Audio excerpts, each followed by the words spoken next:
The Committee on True Federalism, set up by the All Progressives Congress, has called on members of the public to submit memoranda to it. The Governor, Nasir El-Rufai-led 10-man committee asked Nigerians to make their voices heard by making submissions, which will form part of deliberations at zonal public hearings, where the dates, venues and times will be made public later. In the studio with me to discuss this further is a barrister and attorney at law, Muyiwa Sobo. Good morning to you and thank you for joining me on Good morning. It's my pleasure to be here. First off, how instructive is this instruction given by the True Federalism Committee of the APC? Well, I think it's instructive enough. However, I think remember that APC, when it was campaigning, actually promised to do something about restructuring of true federalism that they claim at that time. And it's been 2 years now. Nothing's been done so far, except now all of a sudden we have this committee coming on. But I think, as instructive as it is, it may be not the correct step in the sense that just from a committee, the party structure has not said anything about its true intention. What will the committee do beyond collecting memoranda and going from zone to talk about? What is actually the focus of the party regarding true federalism? They haven't said. All right. Anyway, the leadership of the APC, recall, at the point said that APC did not even promise to restructure Nigeria, did not promise true federalism, and became a debate at the point. But later on, he had to recant the statement and say that, okay, let's look into it. And then the leader of the committee set up now, Governor Nasir El-Rufai, publicly criticized those calling for restructuring.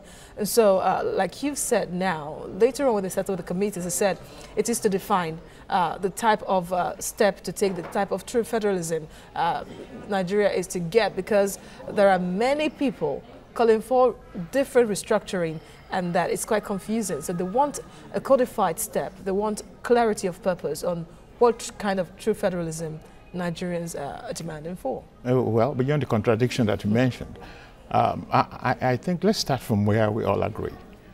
The call for restructure, for true federalism, and so on and so forth, is an indication that people are truly not happy about what we have. The majority of the country is saying that.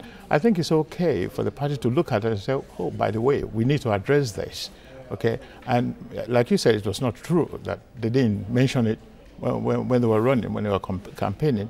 So it's now time to recognize that and take that as a serious issue and move forward with it beyond all this pussyfooting and politically expedient committee being set up. They have to recognize that this is true. There's a problem in this country that people are really concerned about regarding the restructuring, regarding true federalism. Well, don't you think this is quite a good step, really, if you look at it? Because most of the time, as committees are set up, representatives are got from different angles of the country to chart a new course for the country. For example, the 2014 confab, of which Nigerians, the larger population of the people, didn't select them. They were selected by a few. And now for this committee of the APC to say that, okay, coming, let us have your suggestion, let us have your memoranda and what type of true federalism you want for the country. Don't you think that it is trying to achieve all-inclusive governance? Yeah, well, maybe they are trying to do that. However, if you look at the contradiction that we mentioned, and then the sudden empaneling of the committee, it may indicate what I call pussyfooting or what I call something that is politically expedient. I mean, if 3 or 4 months ago I was saying, well, if you talk about restructuring, the unity of Nigeria is not negotiable, but so on and so forth, and all of a sudden you have a committee, well, it may be a good step. All I'm saying that before, yes, the timing and the fact that the party itself, or even the government itself, you know, the government, the party owns the government now. The government has not come out forcefully to say, we recognize there's a problem here. Putting a committee of 10 together, yes, maybe a small indication, but to most people, most observers, including me, it may seem like something that is just political expedience, just to say, okay, fine, we heard you, let's just put this together, and people submitting memorandum and so forth. There's no structure to it, apart from people just submitting memorandum and then going from zone to discuss what. And the definition of restructuring, we all know, there's nothing confusing about it. What Nigerians are saying is we want true federalism. We want government from the center to come down to the level of the people locally so that things can be achieved, the country can move on economically and things can be achieved locally rather than everybody running to the center. And the center is too powerful. Devolution so of that was powers. devolution of power. And everyone is kind of, we're on the same level with that.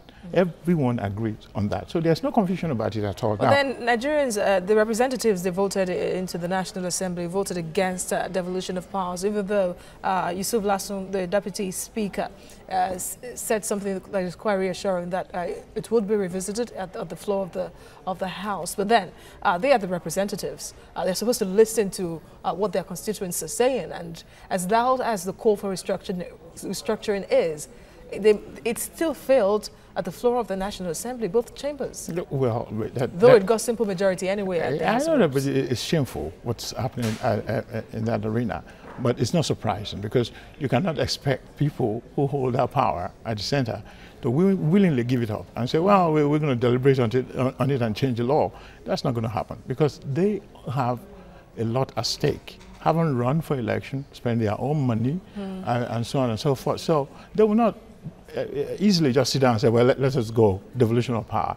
That must come from the people by demand, even beyond the National Assembly. And so, yes, it's okay for the party to look at it and say, well, let us go beyond the National Assembly and get people together to discuss this. Right. But again, there's no confusion about it. It needs to be focused. It needs to be taken seriously. It's a serious issue. If we don't do this, we are looking at the problem just growing and growing to an unmanageable level. We don't want to get there. And that is why the government must do something about it now, beyond just empowering a committee of 10 people. All right. Barrister at law, Muyiwa Sobo, thank you for your analysis and the news this time. Thanks for having me.